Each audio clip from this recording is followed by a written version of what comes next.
We are going to follow the money. Everything you need to know can be understood with this simple phrase: follow the money. And believe me, that's what's happening. Here comes the money.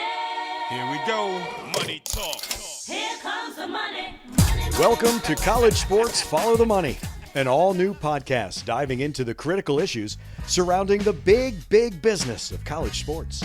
I'm Andrew Monaco, joined by former president of Texas A&M University and former chancellor at the University of Missouri, Dr. Bowen Loftin, and former vice president and general manager of Fox Sports Southwest, Jon Heidtke.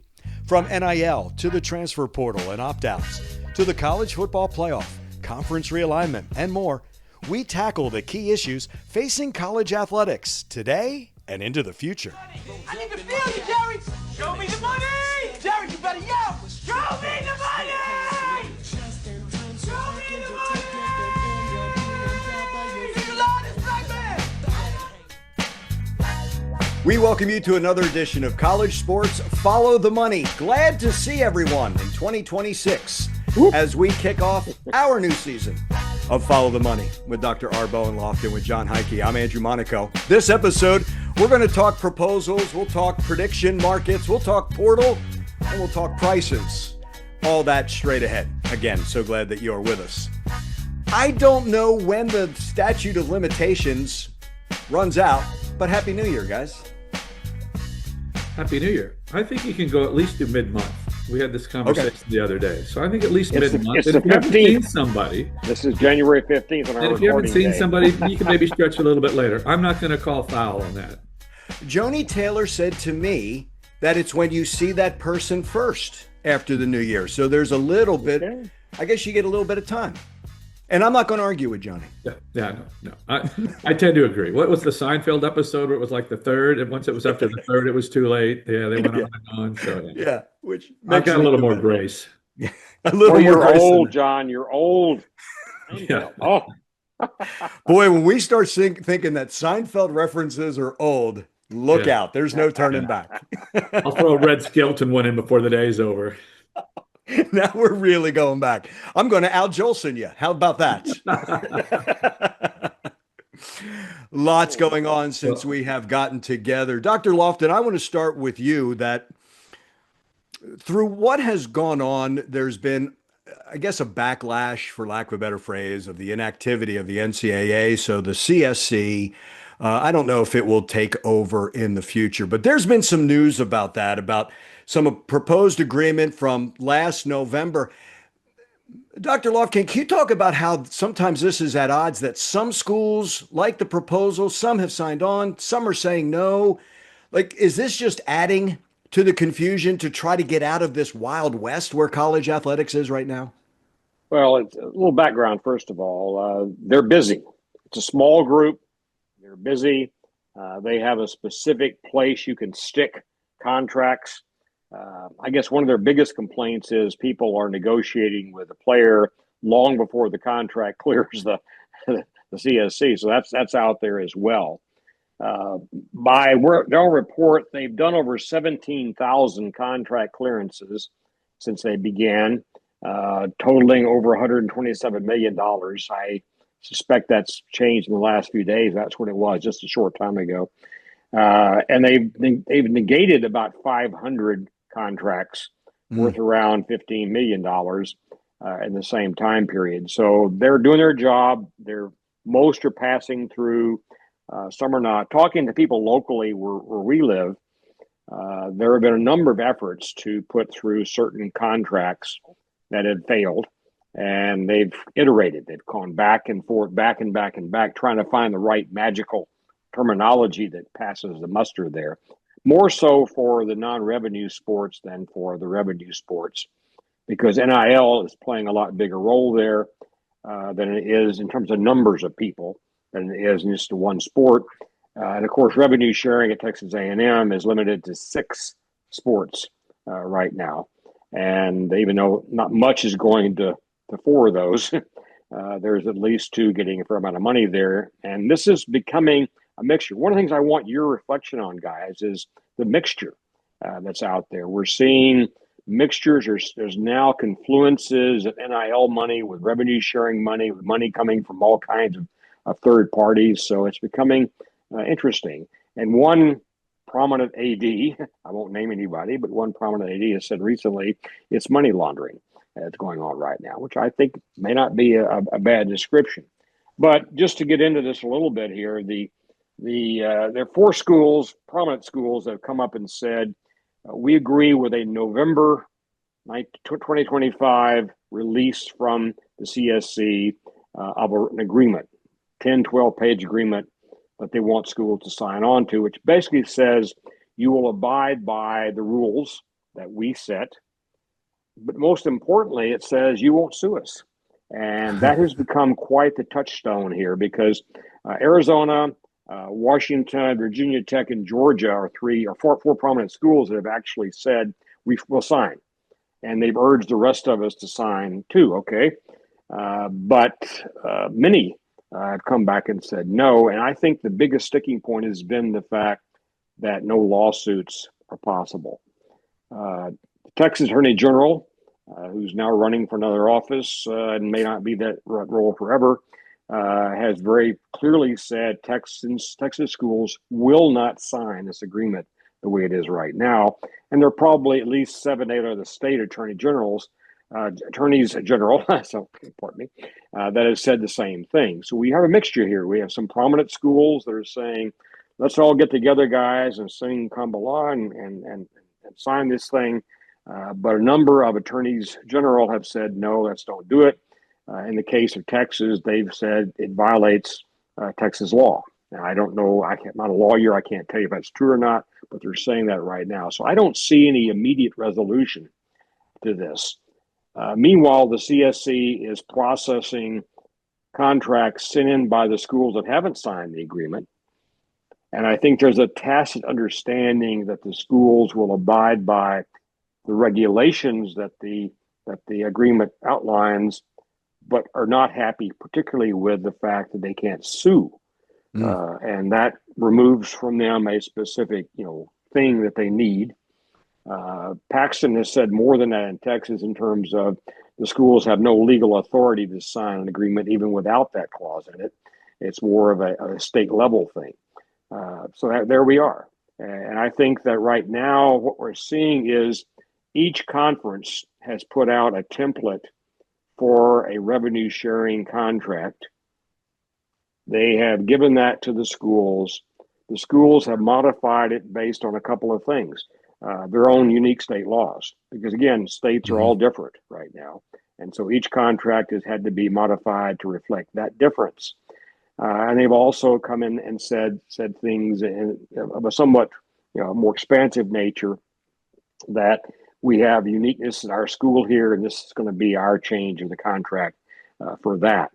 What I think the biggest concern is at the CSC level, as I hear it, both in public and also behind the scenes of it, is that they don't like the fact that so many promises are being made to a player without the contract contents, or at least structure, being verified and reviewed by the CSC. And that's led to some awkward situations. There's a lot of stories we could talk about. There are a handful of players who have been interestingly whipsawed here. One well-known Washington player has both said he's going to the NFL, he's not going to the NFL. He's got lots of offers to him in terms of the amount of money involved there. So there's some big money out there being talked about for individuals. We're talking $5 to $6, $7 million a player is being discussed now as a number. And the CSC's complaint is, well, these things are being talked about with the player and their agents right now, but we haven't seen a contract yet. And I think that is a place where there's some issues that may have to be carefully handled. I don't want to see Judge Wilkin get up again and say, you aren't living with the House agreement you all signed off on. The Power Four signed off on that agreement and said it's okay. And now we have the teeth in it. And unfortunately, there's not a complete pathway to the end saying we all are happy with it. I find it interesting that there is a school from each of the Power Four conferences that agreed to it. Yeah, right? that's funny. Funny about that. Yeah, yeah. Is that kind of set the tone for the rest of the conference? Well, Because they're kind of big schools in each of those Power Four. It's not like think, I know it's not the biggest, but so they're big ones. well, understand that most of the leadership of these schools, the presidents or chancellors, know each other if they've been around a while, and you cross paths too many times, too many places, not to know each other a bit. So my sense is like Jerry Moorhead at Georgia, he's a lawyer. Okay, the Georgia president's a lawyer. I know him a long time. He's been there forever. He was a professor, a dean, and a provost, and then later on a president. So you have that history he has with that. He's also been the D1 chairman with NCAA. So he has a lot of history here with athletics as well. And I know Jerry, I like him. He's a good guy. And I can see him talking to his colleagues at these other three schools and saying, we need to have a symbolic frontier that embodies somebody from each of the four conferences saying we like, or at least we accept this particular contract or agreement with them. And I think that's why how this happened. It happened by telephone call between people that know each other who came along and said, we're going to agree with this and try to start the ball rolling and encourage others to come along with it. But Georgia is not Texas, guys. I can tell you that for a fact. Right. John, I don't know which cliche to use. The horse is already out of the barn or the genie's out of the bottle. Like it seems like it's always trying to play catch up in this situation.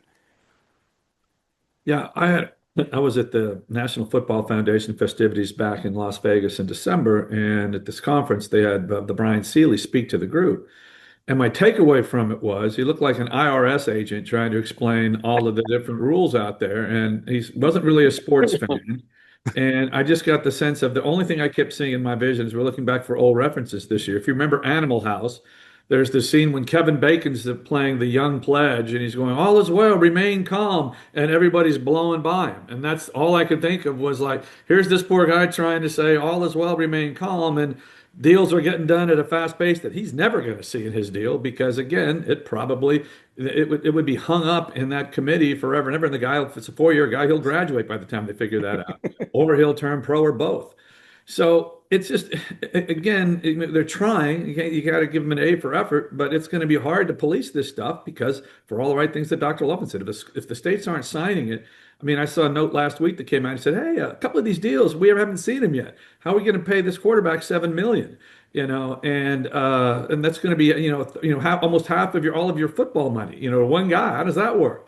So it doesn't, that's the thing. So I think, again, getting to 20.5, they're going to blow by that number. Most of the schools that are going to be in the CFP are playing at that high level. I mean, that's a floor. It's not a ceiling. We don't know what the ceiling is.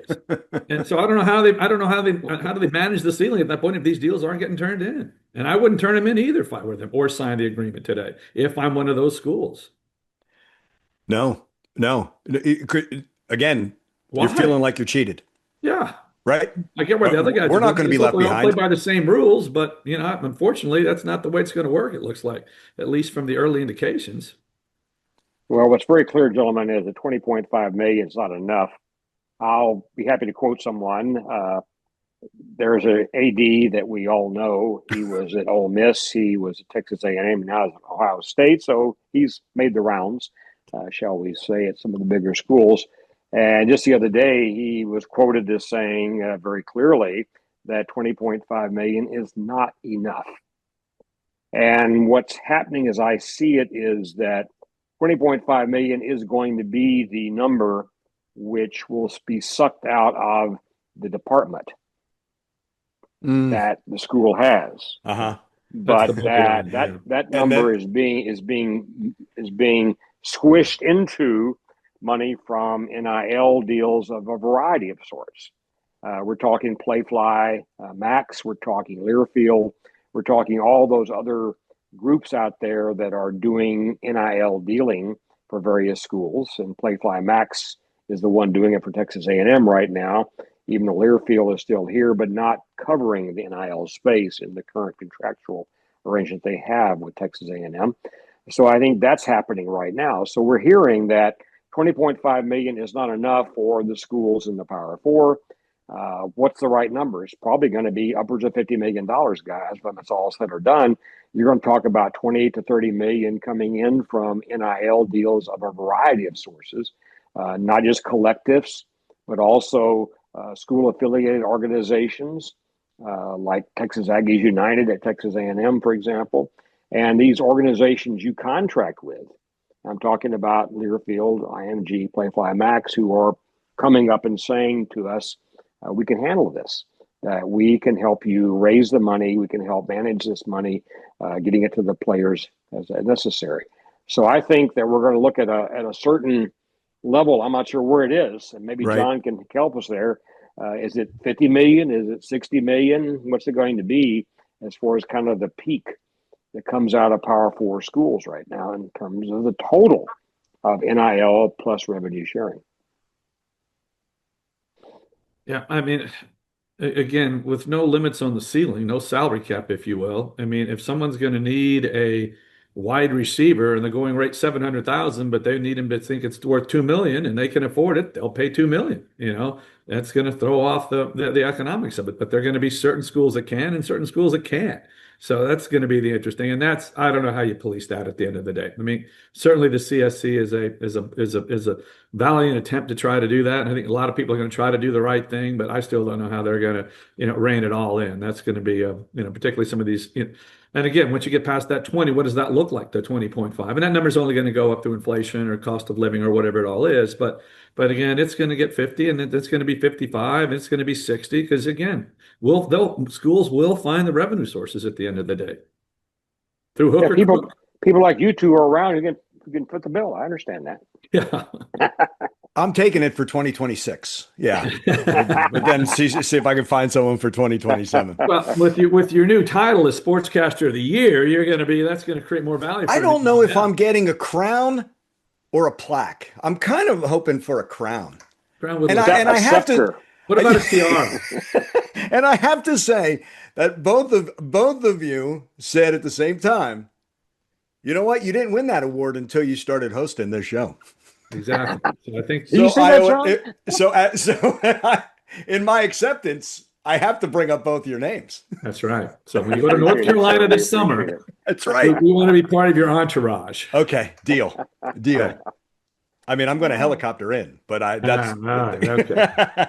So we've got to tell our listeners who don't know this. Andrew Monaco was named Texas Sportscaster Broadcaster of the Year by the National Sports Broadcasters Association, which is quite an honor. I mean, there's a who's who of guys that have won that: the Vern Lundquist, the Brad Shams, and now Andrew Monaco, our own Andrew Monaco. Yeah. The joke was he didn't win until he started hosting Follow the Money. So I think that's what put me over the top. Yeah.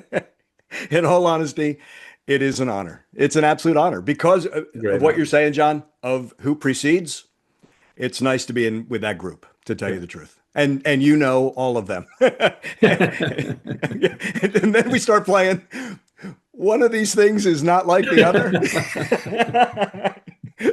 Let's just skip 2025, shall we? Dr. Loftin, one thing that you brought up, and I was looking at this, predictive markets, and Charlie Baker, who's the head of the NCAA now, that in these predictive markets, and Kalshi is one of those, more money is spent in the predictive markets, the betting market, and college athletics than the NFL and NBA and Major League Baseball. And Charlie Baker wants to put an end to this. Well, it's interesting. Of course, again, background, guys. Betting is a very human thing. Some of the oldest records we've ever found that are written are recording bets that were made. So, and dies were cast for a certain person's clothing at one point in time. So that is a very human thing to bet on stuff. And if people want to bet, there's somebody that's going to find a way to make it possible. And what's happened is the emergence not just of sports betting in its traditional way, betting on the score of a game. Now we're getting down to very derivative kinds of market shares of that. Even most recently, people were trying to bet on the portal, the transfer portal. So you'd bet that a particular player would come into the portal and go out of the portal to a particular school, things like that. And the NCAA actually contacted Kelsey and said to them, this is not right. And they backed off on that. But almost anything about a sports person, an athlete, in terms of their catching a pass, they're getting a certain amount of yardage in a run. Those are bettable right now. And there's a huge marketplace developed. And one of them is Kalshi that's done that in a very elaborate kind of way. And it's a little scary given how many ways you can divide it up and find ways to bet on a very specific outcome. And we've traced this, and I should say it's been traced in some cases like basketball to individual players, doing things just to make the bet work. And there are 20 or so right now under sanction because they've been caught doing this right now. So it's gotten that serious that players are being influenced in terms of their behavior. It's like the old days when you could go to a boxing match and the boxer was being paid to throw the match. And that's sort of what seems to be happening right now. What's interesting is that there's a lot going on here. There's an organization called the Commodity Futures Trading Commission, known as the CFTC, which regulates betting, among other things, any commodity trading going on here. And they specifically said that they don't count the prediction marketing piece like they would count a bet. So they're basically applying different rules to professional betting organizations that they're applying to Kalshi in this particular world of predictive marketing, or predictive kind of markets that I have right here. And I think that's interesting that there's a dichotomy there between those two. Yeah. And people are playing the differences, obviously, to make things happen here. So it's really weird to me that we have gambling going on that's traditional, very common, like you take the horse races or whatever, or boxing match. But you also have this very fine grain betting possibility here to go down to the level of an individual player, an individual play, and betting on the outcome of that. And that to me is a little scary. I'm not sure about you guys. It's a little scary to me to see it that fine grain. You have that on one side, and now what's going to crash is today, 26 former players are going to be indicted for point shaving. That's not left in the past any longer. And this really has become a problem. John, I remember it's not that long ago when Mark Cuban was still owning the Mavericks. He said, I dream of a world where you can bet on an individual play from your seat. There in American Airlines Center. I look for that. Now, I know he's not the owner any longer, but I always look at this like, can you imagine if you put a bet on this free throw and it doesn't go in? Boy, you better have the security in that building. This can really, really spiral. Well, some of the research that they'll tell you that at least, I don't know about the predictive market, but in the sports betting world, the number one that the house wins the most on are prop bets. Prop bet meaning something like you just were talking about, how many points. I mean, you can take an over and under win. I want to put multiple bets in a bet. I bet a small amount of money to win a large amount of money. Now you see the great promotion. This guy had, you'll see it every weekend during the football season. There's always some tweet. A guy got 15 out of 16 and missed his chance at like $8 million or whatever. Well, no one's ever going to hit the $8 million deal. And the sports betting guys know that, and that's their number one revenue source.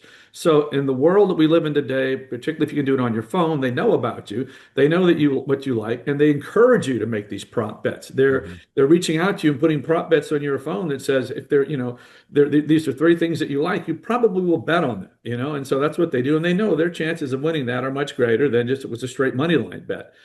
The other interesting thing about this process, too, is what people will tell you is that in Texas, looking at that, they'll say, I've seen reports that say there's roughly $5 billion bet illegally in sports betting in Texas. So if you were able to legislate that and you got tax revenues of that, say somewhere around 10%, I mean, that could solve a lot of ills. They're out there saying this will lower your property taxes. We can pay teachers more and all that stuff. It's great. But again, then there's a lot of the devil's in the detail when you read about what can the guys or promotions we don't have to count, do this, do that. And again, it doesn't always not as always as rosy as the picture's painted. But the other thing that's interesting there too is that these bets would be going on anyways. And I think what the people who are for it saying, look, you're going to gamble anyways. Let's bring it out in the open. Let's legalize it. Let's put guardrails around it. So if you lose a prop bet and you can't pay, you have one deal versus Vinny coming into your house and breaking your legs.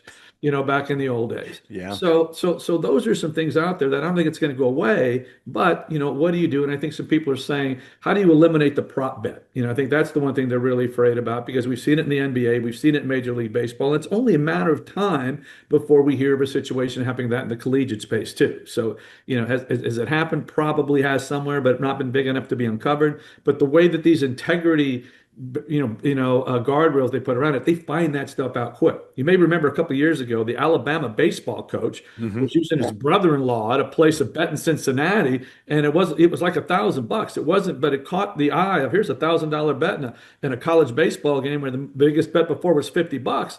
All of a sudden, that raised eyebrows, flagged that deal. They do a couple of quick checks and found out here's this relationship, and the guy's busted in less than 24 hours. So the one nice thing about if it's regulated is you have those types of guardrails in place. If it's unregulated, who knows how many of those things are going on? Who's ever going to catch it? Yeah. It struck me a couple of years ago, the coin flip for the Super Bowl. The team that wins the coin flip is not cheering. The prop bettors are cheering. Or how long the national anthem is. It's crazy what they're playing. The Gatorade blue or orange in the Gatorade dump. It's crazy. It is crazy. To the portal and the college football portal closing, there's only one window. They took away the second window. And just recently, college basketball now, after the Final Four, will have a 15-day portal window. Guys, it seems to be that there's been a little bit, we knew that we were going to have to untangle some of these threads because of these decisions.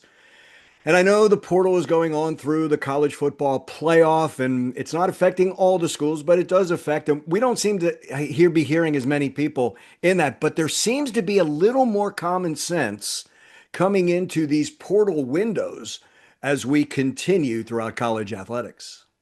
Well, if you haven't read it yet, you ought to read at least The Athletic or maybe Yahoo Sports' take on the college football Coaches Association meeting. It just happened a short time ago. Were you there, John? I don't know if you were there or not. But no, I wasn't, but I saw some of the reports that the coaches, they were the ones that pushed for this current window, and now they realize that probably wasn't the best thing. There's a huge, almost all of them are very unhappy with the current situation. Much of it's timing. They're worried about when it starts and how much that's affected things. There's a huge push right now to change the playoff schedule. They think there's too much time right now between the last conference championship game and the first playoff game and going through the playoffs, as they're spaced out right now. And we're not done yet, as you know. We have one more game to go. They're worried about that. They're worried about the fact that so many people need to get things done. And if you're in a bowl game as a coach, you're coaching your team for a bowl game. You're also looking over your shoulder at the portal, trying to figure it out right now. And you're dealing with your team, dealing with all the issues of contracts for NIL, revenue sharing, and things like that, all at the same time. And how much can you divide your mind up? Most coaches are very meticulously focused on coaching the game that's next. That's their deal. They coach the game coming up, okay? But if you're also distracted by the portal negotiations going on and by monetary decision-making going on that you can't ignore, you had to deal with that somewhat because you're the CEO of the team, even with a manager, you've got to be dealing with this. Mm-hmm. And it's just very, very difficult for this to happen. And they talk about what happened now. You had Kiffin doing his thing, which screwed up all kinds of timelines and things like that regarding the teams that he was touching or used to touch or whatever. It's just a very, very difficult thing for a coach to be able to manage their time and their energy and their focus, especially when it comes down to all the things going on here. And they're begging for a shortening of the CFP cycle completely, so it gets much shorter done. There's a lot of concerns about players themselves and the fact that they're still students. We don't call them student athletes much anymore, but they're still students. Final exam time is going on right in the middle of all this. And I found it interesting that the group that came up and said, we figured it out. This is not the FBS, this is the FCS coaches. They're the ones saying at this conference that just finished up a few days ago, they're saying, look, we've lived with this for a while. We've lived with the fact we have to manage all these things here, including our students' time and attention to their academic endeavors. We've got it figured out. Why don't you look at us, guys, FCS, and help let us help you figure it out how to make it all work. But I'm guessing there's going to be some more tweaking. We're not done yet with portal window tweaking, guys. We're just in the middle of it right now, shall we say. We've gone through iterations already, several iterations, but more is to come until we get some reasonably sustainable way in which we can actually manage the playoffs. And God help us with 16. We have 16 or 20 games. Think about that. Now, that might change things a bit. But we have to figure out some way to make the portal work in concert with the end of the season, the bowl game part of the season, as well as the college playoffs. So I think that, to me, is the problem we have. I welcome your insights here. What you could do if you were the czar. John, the thought is to start at week 0, right? Move it up a little bit, and then if it goes to 16, there's no more buys, I believe, in the college football playoff. Correct?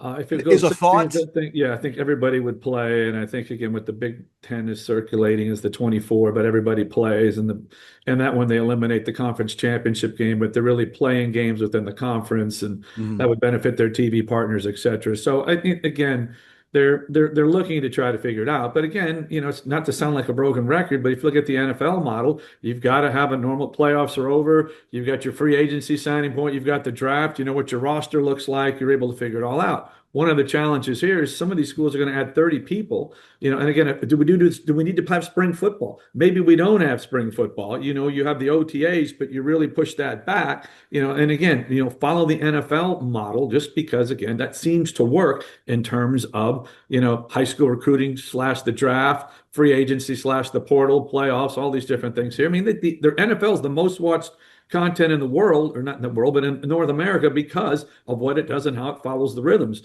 College football is trying to put one foot in, one foot out, but the more that you kind of lean to that model, I think, again, it's where we are professionalizing the sport. So that model already is out there and it seems to work. So how do you get closer to mirror that in terms of your timing? I think is important too, even though it flies against the academic calendar that the college sports has been very important not to try to bleed over different semesters and whatnot. So this has been in the back of my mind that the conference championships were brought in as a revenue generator. Will we see them go away? Or is there too much revenue in those? Well, I want to say that's probably a $30 to $50 million game, when it's all said and done. So that's not chump change when you're Right. talking about there. But again, I haven't studied it tremendously, but I really like what Petiti had put together at the Big Ten, because one of the things about the conference playoff games, it makes you have a conference champion. You have Right. hardware. You can say, I am champion of 2025. If you eliminate that and go to the CFP, there's only one winner to have one trophy at the end of the year. So I do think there is some benefit of having something that everybody can play for. That conference championship should mean something. And is there a better way to determine that? Possibly, but I do think, again, in the way in the current 12 or 16 team format, that conference championship game really is a detriment in most cases. Then unless you win, you want to be the third team out. You're not going to win the conference championship anyway. You get a chance, get a little rest, get healed up, and don't have to play one extra tougher game there. But I do think, again, there's got to be a model there that works. But again, you've got the TV partners loving those games because it's a $18 to $20 million or 20 million viewer game, and it's probably it's individually a $50 million game on its own. Yeah. Miami doesn't win the championship. They're in the playoff. BYU loses, they're out. Alabama loses, that gets into the committee. and that's why I almost believe the Big Ten deal. Let those guys play their way in there at the end of the year, because Tennessee and Vanderbilt, not Tennessee, but Vanderbilt and Texas might have been able to if they had to play Alabama, they'd probably beat them at that point. It's almost like everybody involved in that tiebreaker. That's how you break the ties, right? Yeah. By having you play and you advance. So it's a playoff before a playoff, so to speak. Yeah. It's a fascinating idea. And that's why they want the 5 qualifiers or whatever it is, because they would all have won those games to earn their way into that tournament, so to speak. So again, haven't studied it closely, looking at it just from reading some of the things I say, it passes the common sense test. Yeah. Which Yeah. very few things do these days. Just going to say, careful, don't use that too much. It's a little bit foreign. Dr. Loftin, you were talking, one of the things you wanted to talk about was the price of tickets. I have a friend who just got in touch with me who is a Hurricane graduate, and he's trying to go to Monday's game. And right now on the secondary market, the ticket is going for $3,000. Yeah, $3,000. Case in the Cotton Bowl, though. This is not just in any seat. This is a seat in the end zone in the top row. Yeah. Okay. Yeah. That's the $3,000 seat right now. Now, admittedly, this may be a sort of a unique situation. You've got Miami people right there for the game. Okay, that's Indiana who decide guys. They want to go now. They don't go at any other time. Indiana guys have got to come away. Okay, probably to get there, and they're willing to pay a lot, and that's maybe driving the market a little higher. But the question we should discuss is just how much is too much. I mean, how far can you go? You could argue if you're an Indiana fan. A long time. It's been forever. Yeah. So yeah. So how do you put a price on a forever situation where the first time in history my school is going to be playing for national championship? I could argue the Aggies could say the same thing, but I won't get there. But right. But my point is that you have that uniqueness of each of these playoffs. You may be there rarely or for the first time, and that might drive a person to splurge otherwise. But is there a practical limit here? And of course, given the fact if you're in the top row at the end zone of a stadium watching a game, how is that going to compare to being in your living room with a 90-inch OLED and woofers and a cold beer and comfort? How is that going to compare? That's the question. I think the one thing that also gets in here is I was there.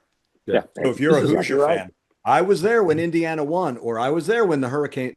Yeah. And John, I'm impressed. Indiana's traveled all 3 of their games. Sometimes you pick one, right? Oh, we're going to go to the Rose Bowl. I definitely want to do that. They have really, really traveled this season too. A lot of red. They've never been there before. Yeah, no. So I mean, it's an experience. It's all about experiences, and so this is an opportunity to have an experience. It's a national championship game. I think the Indy fans are pretty confident that they're going to win. I think the odds makers feel that way too. But you never know what happens till you tee it up. But I think one of the other interesting theories is that the Miami fans are buying the tickets and they're selling them to Indiana fans.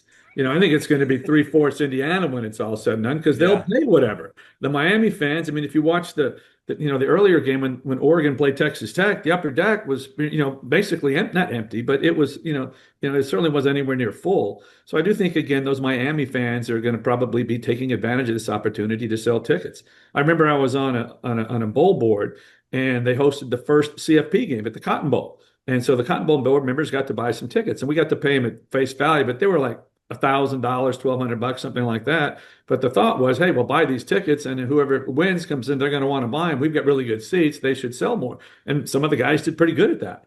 So so I get it, but it's kind of supply and demand on that process. And I think again, it's not to. I think that's an anomaly, Dr. Loftin. I wouldn't worry about that game not having empty seats in there for the. If it was Alabama and Georgia playing for the 4th time in 1 year, you might have some issues there because there's just sort of fatigue at that point. But for these 2 programs, it's been a long time since they've been there. And the fact that, again, you would normally think this game being in Miami's backyard, it would be a very huge Hurricane crowd. I swear, from look at one of the SeatGeek things I saw, looking where tickets were being bought, a lot with Indiana, zip codes, and then a lot of others outside of Miami, which leads me to believe these are Indiana fans coming to traveling in to see that game. You also add that the deeper you go, the more, John, as our time in the NBA, the deeper you go, then the NBA starts taking over. Yeah. And the NCAA, this is more of an NCAA event than it is a Miami home game, so to speak. Yeah. And So I think they know that. But you get into that, it becomes a little more corporate as well. Yeah, very corporate. Yeah. So I was talking to a friend of mine the other day about, just was looking at some things about the game and not to bore you with all of it, but what's the price of a commercial spot going in for that game? You look at the NFL, 100 and something million, they're selling spots for $7-8 million. The going rate for a 30-second spot in that championship game right now is $1.25 million.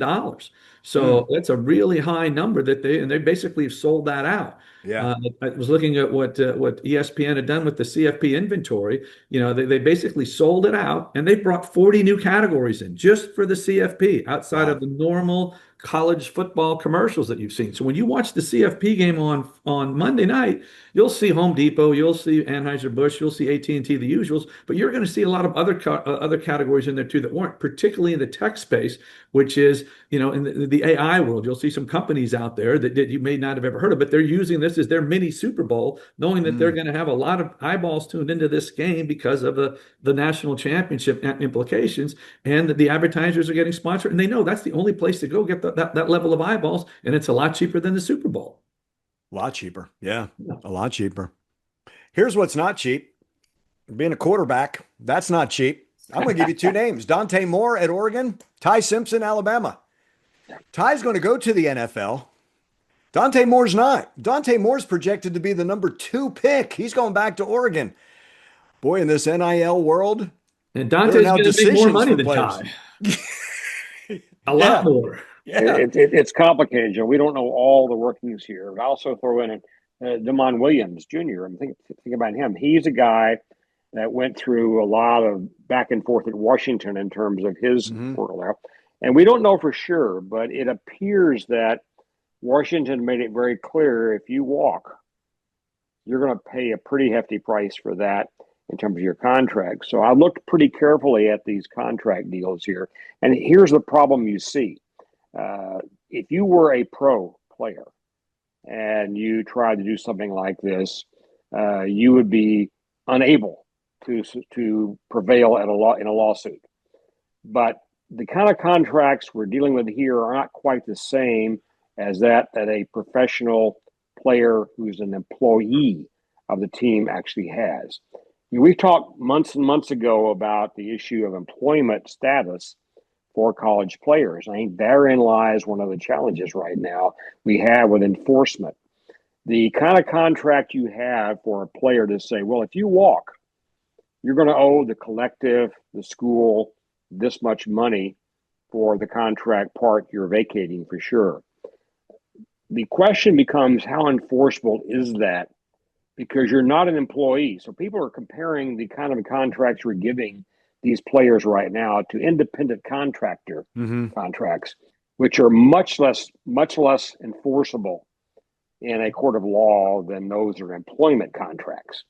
So the fact that we've been demanding as schools and conferences and even fans that we do not make the player an employee of the school, even though we pay them, that particular approach leaves them open to be able to do more in terms of walking away from a contractual arrangement they've agreed to than otherwise.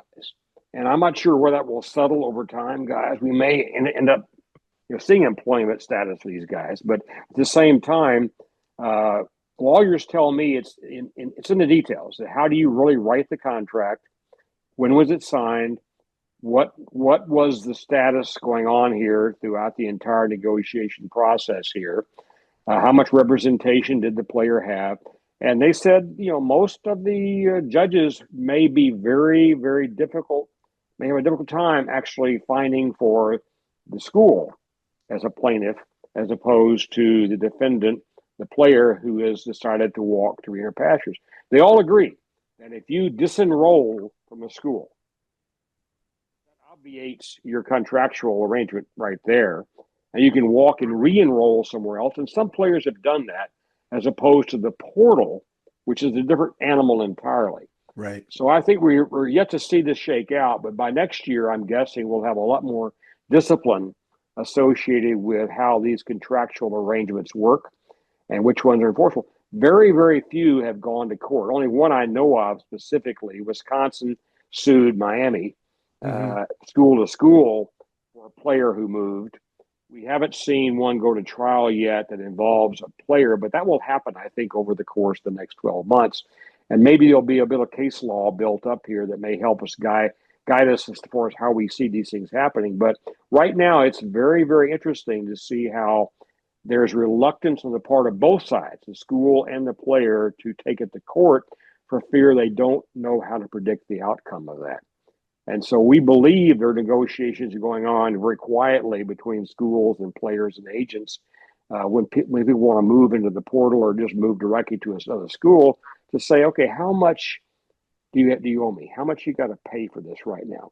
One thing that's clear, the CSC has said that if player X, school Y, you go to school Z, that the money that they might pay back to school X is going to be deducted or counted against their $20.5 million cap. So that is interesting. If that happens, and it's happening, I think, right now, that's what the CSC is saying from their enforcement point of view. We're going to make you count that money, even though you never saw the money. Right. Because you have caused a transaction to occur that affects you and the other school, and therefore it's going to count towards your cap. And some of these players are talking about, a few million each. That adds up pretty quick to $20 million, guys. Yeah.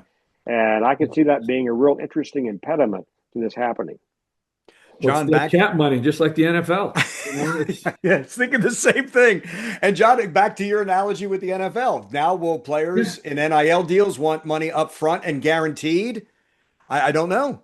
Will that be it? So they get, because the little bit that I know, and I don't know if it's changed, that if you enrolled and you were in a basketball season, and now with the basketball portal being in April, if you were getting paid twice a month from September to May and you left in April, you didn't get the May payment.